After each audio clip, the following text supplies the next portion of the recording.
हम बाबा को सुनाते हैं तो उसे हम महसूस करते हैं, अपनी गलती को महसूस करते हैं, तो रियलाइजेशन से परिवर्तन होता है। फिर सुनाएंगे तो आधा माफ होगा। ये भी विधि बाबा ने रखी है कि अगर हमने सुना दिया तो क्योंकि जो हमने विकर्म बनाया वो आधा खत्म हो जाता है, माफी मिल जाती है उसकी, और बाकी के लिए बाबा हमें शक्ति भी देते हैं।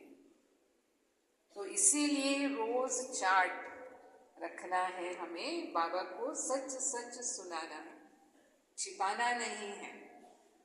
बाबा से छिपाने का तो कोई अर्थ ही नहीं है। कोई छिप सकता है बाबा से? छिप सकता है क्या?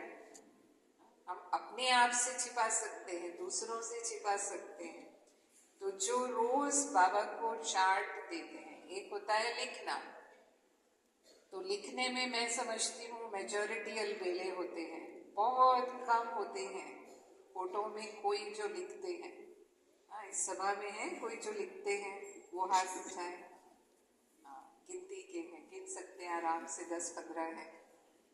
लेकिन जो देते हैं, माना रू रिहान करते हुए बाबा को सुना देते हैं, ऐसे भी देते हैं हम चार्ट। तो जो ऐसे दे करके फिर सोते हैं वो हाथ उठाएं, वो मेजॉरिटी है। अब हम ये तो नहीं पूछेंगे कि कोई देते नहीं है चार्ट, वो हाथ उठाओ, क्योंकि उनको फिर हाथ उठाने में शर्म आएगी। लेकिन अगर हम नहीं देते हैं तो जरूर ये हमें नियम बना लेना चाहिए कि सोने से पहले हमें बाबा को अपना चार्ट देना है। फिर जो भी है, अगर अच्छा भी है तो भी, और अगर कहीं कोई कमी रह गई है तो वो भी हमें बाबा को जरूर बताना है। लेकिन हमारा मन ये साफ होना चाहिए, सोने से पहले हमारा चार्ट क्लीन होना चाहिए। ये बाबा ने हमें विधि दी है, तो बाबा के साथ सच्चे रहना। फिर व्यवहार में जो सच्चे रहने की बात है, सच्चाई सफाई का अर्थ है मन में किसी के प्रति भी छल कपट नहीं, ना धोखे की बात, हेरा फेरी करना, किसी के साथ ठगी करना, या अंदर एक बाहर दूसरा, ऐसा व्यवहार करना। ऐसे बहुत लोग करते हैं, सामने बहुत अच्छे होते हैं, माना मीठा बोलेंगे, बहुत मधुर व्यवहार करेंगे, और पीठ पीछे, आज की मुरली चली ना, सारी मुरली किस पर थी? निंदा करना। ज्यादातर अवगुण देख लेते हैं हम, तो उसको बताए बिना, एक दो से चर्चा किए बिना फिर रहते नहीं हैं। तो अगर हम ऐसे हैं ना, कई बार जैसे सुनाते हैं कि मानो हमारे घर में अचानक कोई आ गया, तो सामने से तो हम बहुत मुस्कुराते हुए स्वागत कर रहे हैं, और अंदर में क्या सोच रहे हैं, इनको इसी टाइम आना था, हमारा तो अभी दूसरा प्रोग्राम है, अब ये पता नहीं कब जाएंगे। तो फिर क्या हुआ, सामने कुछ और अंदर कुछ हो गया। तो इसको हम सच्चाई सफाई वाला व्यवहार नहीं करेंगे। तो जितना हमारे मन में स्वच्छता है, यानी दूसरों के प्रति शुभ भावना है, सरलता है, तो उतना ही संबंध में भी समीपता होगी। इसको कहते हैं मन से समीप अनुभव करेंगे।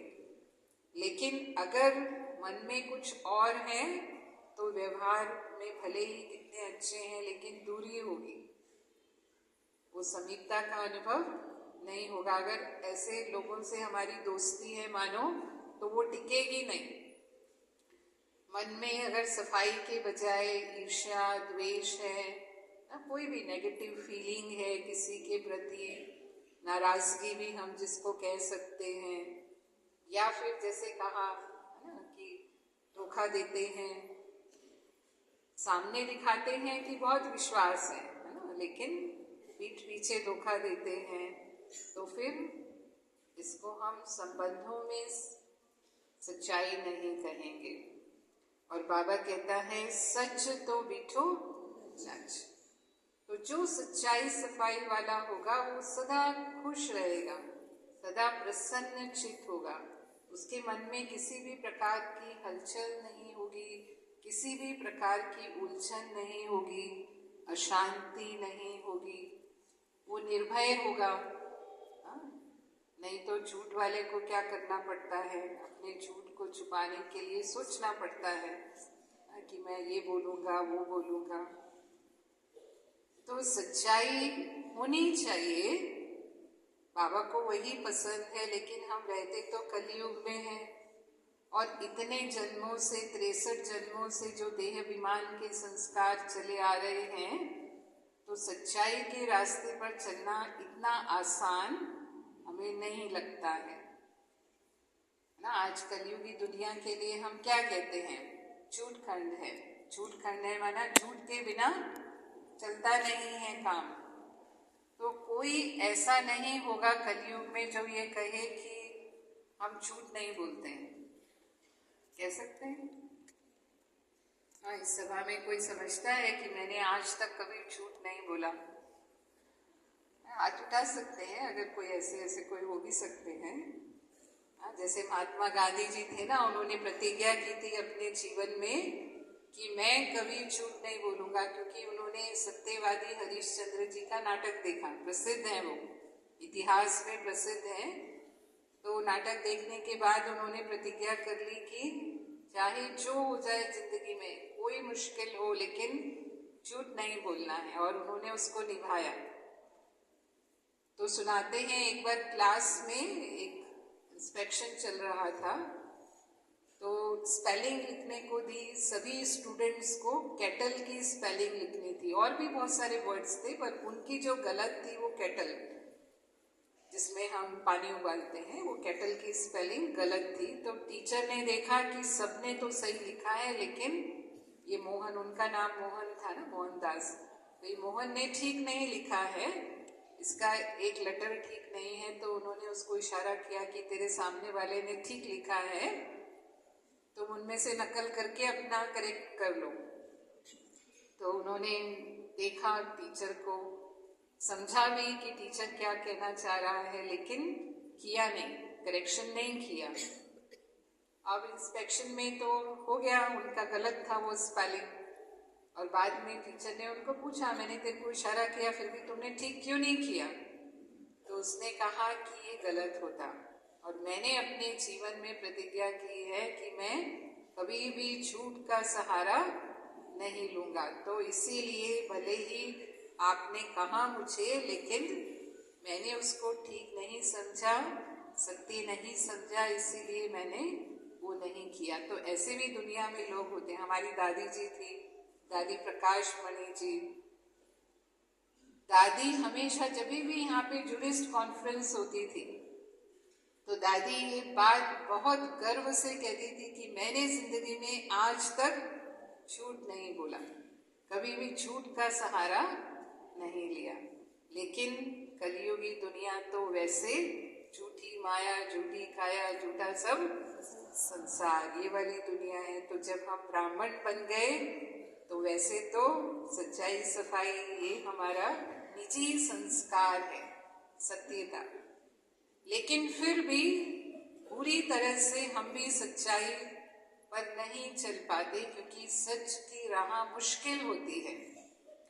इसीलिए कहते हैं सत्य की नाव हिलती है डुलती है ना। तो वो हिलना डुलना मतलब जो उसके लिए कष्ट उठाने पड़ते हैं, जो तकलीफें सहन करनी पड़ती हैं, उतना हिम्मत सब नहीं रख पाते, तो थोड़ा बहुत झूठ का सहारा लेते हैं ब्राह्मण बनने के बाद भी। लेकिन इसकी भाषा को हम थोड़ा बदल देते हैं।